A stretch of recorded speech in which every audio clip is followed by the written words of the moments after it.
અશોકેશ Joshi, advocate, Jamnagar.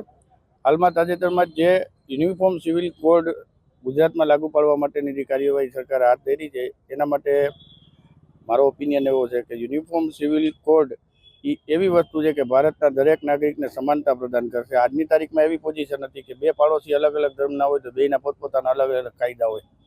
બેયને પોતપોતાની કોઈ પણ સિવિલ નેચરની કોઈ પણ વાત હોય તો એમાં બેયને પોતપોતાના અલગ કાયદાઓ લાગુ પડતા હોય। એક ભાઈને અલગ રીતે મળે, એ જ બાજુમાં બીજા ધર્મનો કોઈ પણ વ્યક્તિ હોય તો એને બીજા એના પોતાના ધર્મથી, એટલે આખા ભારતમાં એક કાયદો લઈ આવવા માટે થઈ અને જે સરકારે આ ઇનિશિયેટિવ લીધું છે અને જે કાયદાનું ફોર્મેટ બનાવ્યું છે કે તમામ કાયદાઓ તમામ નાગરિકો છે એ એક જ કાયદાના પરવ્યુમાં આવે, એક જ કાયદો એને લાગુ પડે। એક દેશ એક કાયદો અને એક નાગરિક એક કાયદો, અને એની નીચે એ બધા આવે। જેવી રીતના ક્રિમિનલ લોમાં જેમ છે કે ભાઈ કોઈ પણ ધર્મનો હોય એને આઈપીસી, સીઆરપીસી લાગુ પડતું, હવે બીએનએસ અને બીએનએસએસ લાગુ પડે છે। એવી જ રીતના સિવિલ નેચરના જે અલગ અલગ પ્રોબ્લેમ થતા હતા, જેમાં ડિસ્ક્રિમિનેશન રહેતા હતા એકબીજાને અને અસંતોષ રહેતો, ઘણી વખત પબ્લિકને એમ થાય કે ઓલાને આમ છે મારે આમ કેમ નથી, એટલે એ બધી વસ્તુઓ દૂર કરવા માટેનો આ બહુ સારો ઉપાય છે અને મારા હિસાબે આ યુનિફોર્મ સિવિલ કોડ છે એકદમ આવકાર્ય છે, સરકારનું બહુ સારું પગલું છે અને આને પ્રોપર રીતે આને એક્ઝિક્યુટ થાય અને યુનિફોર્મ સિવિલ કોડ સારી રીતે એક્ઝિક્યુટ કરે તો દરેક નાગરિકને ફાયદો થશે।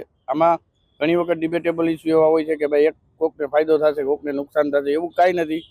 દરેક સરકાર એટલી બધી આમાં મહેનત કરશે, આટલી બધી કમિટીઓએ જેને યુનિફોર્મ સિવિલ કોડ બનાવ્યો છે એટલે ઇન્ટેન્શન ઓફ લેજિસ્લેશન એવું જોઈએ કે દરેકને નુકસાન ન થાય, દરેકમાં જે ખામીઓ હતી એ દૂર કરી અને બધાને સમાન હક મળે, સમાન કાયદા નીચે આવે અને એને પોતાને એમ થાય કે અમે બધા ભારતના નાગરિકો છીએ, સમાન કાયદા નીચે છીએ એવું ફીલ થાય। એટલે કોઈ પણ ધર્મને કોઈને કોઈ નુકસાન થાય એવું નથી અને બહુ આવકાર્ય પગલું છે સરકારશ્રીનું અને આવે એમાં અમે બહુ રાજી છીએ, બહુ સારી વસ્તુ છે।